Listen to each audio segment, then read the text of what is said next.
Dans ce monde fragmenté, où la science interroge la matière et où la pensée cherche une issue au chaos, deux voix s'élèvent. Deux esprits, séparés par les siècles, unis ce soir dans un dialogue rigoureux, où la vérité ne dépend plus du temps. Ce n'est pas un affrontement, c'est un éclaircissement. Un face-à-face entre la physique moderne et la théologie rationnelle, à la frontière de l'invisible. Mesdames et messieurs, bienvenue dans cette série exceptionnelle, le quantique et la création. Aujourd'hui, nous croisons deux mondes, celui de la science moderne et celui de la métaphysique rationnelle. Pour ce débat, j'ai le privilège de recevoir deux penseurs majeurs. Le premier, Werner Heisenberg, physicien allemand, prix Nobel et fondateur de la mécanique quantique. Son principe d'incertitude a radicalement transformé notre façon de concevoir la réalité. Le second, l'imam Fakhr al-Din al-Razi, théologien acharite du XIIe siècle, philosophe, maître du kalam rationnel, auteur d'œuvres monumentales telles que Al-Masab ou le Tafsir al-Kabir.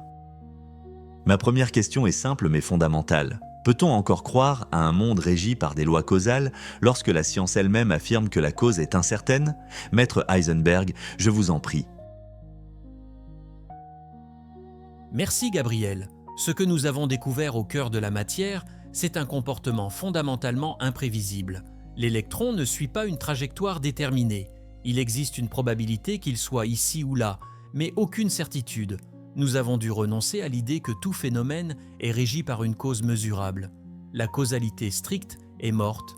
Le monde, à cette échelle, est régi par le flou, par l'indétermination. Merci Maître Heisenberg. Imam al-Razi, que répondez-vous à cette remise en cause radicale de la causalité ? Je commencerai par dire ceci. Ce que la physique moderne découvre aujourd'hui, nous l'avons envisagé, discuté et formalisé depuis des siècles. L'idée que les choses ne s'enchaînent pas nécessairement, que la causalité n'est pas intrinsèque aux objets, était déjà au cœur du débat entre les théologiens et les philosophes. Pour nous, acharites, la cause véritable est unique. Ce que vous appelez probabilité n'est pas une absence de cause, mais l'expression voilée de la volonté divine, qui crée chaque chose à chaque instant. Vous dites donc, Imam al-Razi, que ce flou quantique ne révèle pas un vide, mais une action directe ? Exactement. Ce que vous nommez indétermination est en vérité l'inintelligibilité d'un acte qui n'a pas de cause en lui-même. Un électron n'existe pas ici ou là par sa propre nature. Il existe parce qu'une volonté extérieure à lui le fait exister ici ou là. Ce n'est pas le hasard, c'est le choix divin, renouvelé à chaque fraction de seconde.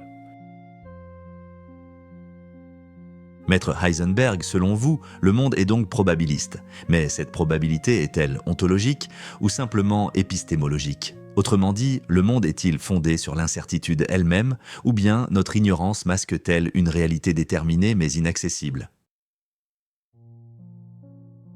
Cette question a fait couler beaucoup d'encre. Pour l'interprétation de Copenhague que je défends, la probabilité n'est pas un masque. Elle est constitutive de la réalité. Le réel n'est pas fixé avant qu'on l'observe. Il n'y a pas de trajectoire secrète. Il y a une onde de possibilités qui s'effondre lors de la mesure. Ainsi, la nature elle-même ne décide qu'au moment de l'interaction. Le monde, alors, devient un théâtre de potentialités. Rien n'est figé, tout attend d'être décidé. Mais qui décide ? Est-ce l'observateur, le système ou une volonté transcendante ? Imam al-Razi, que penser de cette onde de probabilité ? Est-elle compatible avec l'idée d'un acte divin à chaque instant ? Parfaitement. Cette onde de probabilité que décrit la physique, pour nous, est le voile du décret divin. Elle représente ce que vous êtes autorisé à anticiper, non ce que Dieu a décrété. Car seul lui connaît ce qui adviendra. L'effondrement de cette onde, c'est le moment de l'irada, la volonté divine qui actualise un monde parmi d'autres. Ce que la science nomme mesure, nous l'appelons taqd arar, l'instant où Dieu manifeste son choix. Voilà qui nous mène à une notion clé, la création continue. Si chaque chose n'est qu'une probabilité avant d'être, cela signifie-t-il que le monde est créé instant après instant? Le monde visible semble stable, mais au fond de la matière, tout est flux. Le temps, l'énergie, la position, rien n'est figé. Et si cette instabilité était la trace d'une création en mouvement perpétuel? Nous entrons maintenant dans la deuxième partie de notre dialogue, la création continue. Cette idée formulée par les théologiens acharites affirme que rien n'existe par soi-même d'instant en instant, mais que tout est constamment recréé. Imam Al-Razi, comment défendez-vous cette vision? C'est une conséquence logique de l'occasionalisme. Si aucun être créé n'a le pouvoir d'agir de lui-même, alors sa subsistance d'instant en instant n'est pas due à sa nature, mais à une volonté créatrice qui le maintient. L'univers entier est comme une image sur un écran qui doit être rafraîchie à chaque instant par une source invisible. Maître Heisenberg, que répondez-vous à cette idée d'une création instante, perpétuelle, à la lumière de vos découvertes?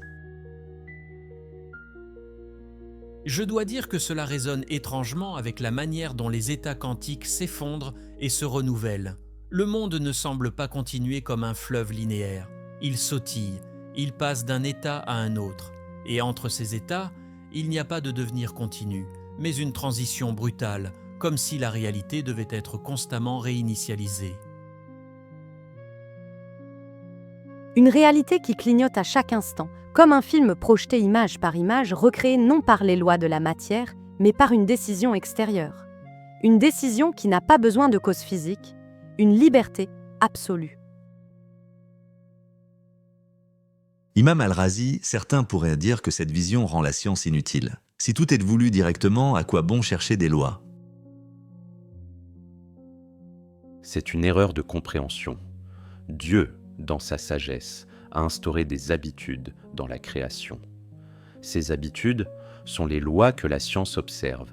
Elles sont fiables non parce qu'elles sont nécessaires, mais parce qu'elles sont constantes par la volonté divine.